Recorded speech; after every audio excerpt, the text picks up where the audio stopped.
nga di tumig di ba sujud mata kami ngom di ba dia ni ba injihon mem kian ya uji kom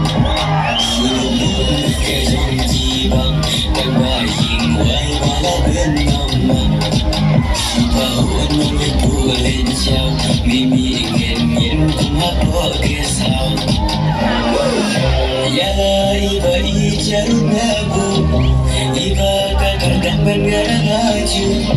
ngatai ban ku cara biya kapas mu kabablu mikal jong mu salahu barakut mikal ani wai ka jasuna ku kau mikal ngatai ban ku dia piu kai tahu narish ni wat hadi yin kan tikon ni wat hadi tersin kejan begitu kita orang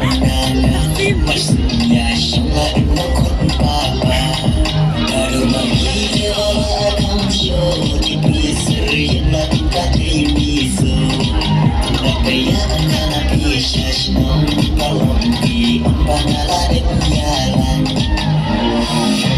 Bunga hendak jalan Mung ya syong en biran